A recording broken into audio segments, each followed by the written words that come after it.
Cadangan devisa Indonesia kembali mencatatkan penurunan pada April 2025. Bank Indonesia melaporkan posisi cadangan devisa Indonesia anjlok sebesar 4,6 miliar dolar Amerika Serikat dibandingkan bulan sebelumnya.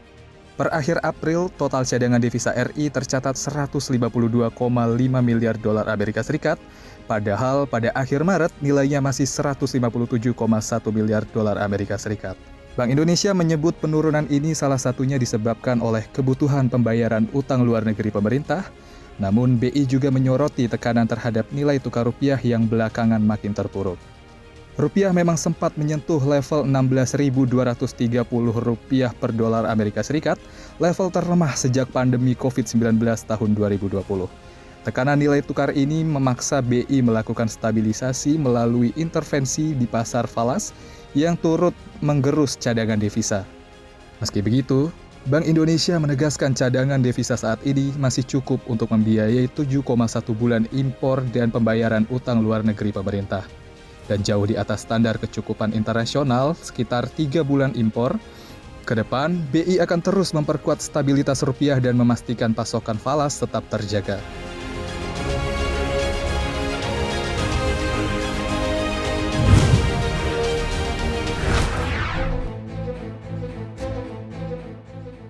Satu lagi pemain retail modern menyerah di pasar Indonesia. JS Supermarket asal Korea Selatan dipastikan akan menutup seluruh operasionalnya di tanah air. Langkah mundur JS Supermarket ini menambah daftar panjang retail yang tumbang akibat berbagai tekanan ekonomi. JS Supermarket diketahui sudah menutup hampir seluruh tokonya sejak tahun lalu. Kini, manajemen memastikan tak akan ada lagi toko JS yang beroperasi di Indonesia. Tak hanya JS, retail lokal Matahari Department Store juga memberi kabar buruk. Dalam waktu dekat, perusahaan akan menutup 8 gerai yang tak lagi efisien secara bisnis. Penutupan dilakukan terhadap gerai-gerai yang dinilai tak lagi produktif secara bisnis. Strategi ini dilakukan untuk menyelamatkan operasional secara keseluruhan. Ketua Umum Asosiasi Pengusaha Retail Indonesia atau APRindo, Solihin, menyebut penutupan ini dampak dari daya beli masyarakat yang masih lesu dan perekonomian Indonesia yang kurang baik, serta gelombang PHK. Solihin pun menambahkan, kini masyarakat lebih selektif untuk membeli barang-barang, sehingga mereka cenderung membeli barang paling penting seperti sembako atau kebutuhan sehari-hari.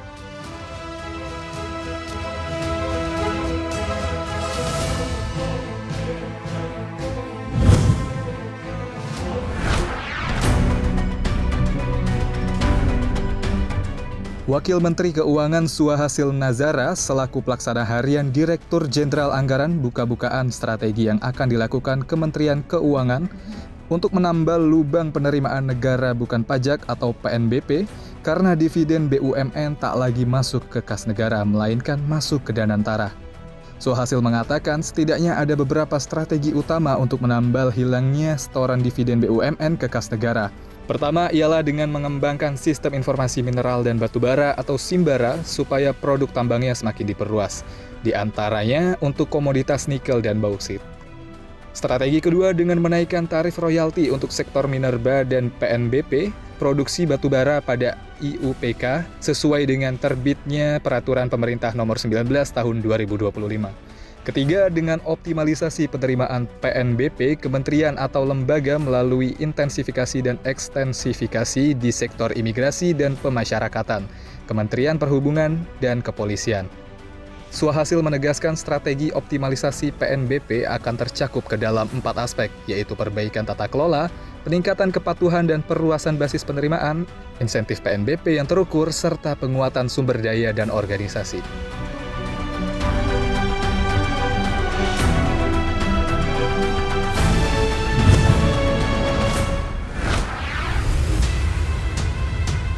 Bank Sentral Amerika Serikat The Federal Reserve atau The Fed kembali menahan suku bunga acuannya di level 4,25 hingga 4,5% dalam rapat kebijakan moneternya pada Rabu 7 Mei waktu Amerika Serikat. Ini merupakan kali ketiga The Fed menahan suku bunganya setelah terakhir kali menurunkan suku bunganya pada pertemuan Desember 2024. Keputusan ini mencerminkan sikap The Fed yang berhati-hati dalam mengantisipasi dampak kebijakan tarif impor Presiden Amerika Serikat Donald Trump. Tarif impor yang tinggi telah berdampak pada rantai pasok dan menyebabkan gangguan pada ekonomi kuartal 1 yang tercermin dalam kontraksi produk domestik bruto Amerika Serikat. Namun, aktivitas ekonomi secara keseluruhan dan pasar tenaga kerja masih menunjukkan ketahanan. Dalam pernyataannya, The Fed mengakui ada kenaikan risiko stabilitas harga dan ketenaga kerjaan. Kondisi ini membuat bank sentral dalam posisi sulit untuk menentukan arah kebijakan berikutnya.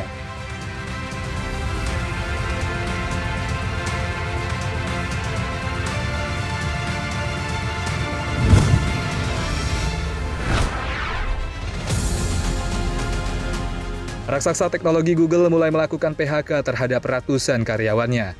Langkah ini merupakan bagian dari restrukturisasi perusahaan yang sedang berlangsung. PHK ini berdampak pada berbagai divisi di seluruh unit bisnis global Google, termasuk divisi cloud dan layanan teknis lainnya. Dalam pernyataan resminya, juru bicara Google menyatakan bahwa perusahaan terus mengevaluasi struktur organisasinya untuk memastikan efisiensi dan fokus pada prioritas bisnis utama.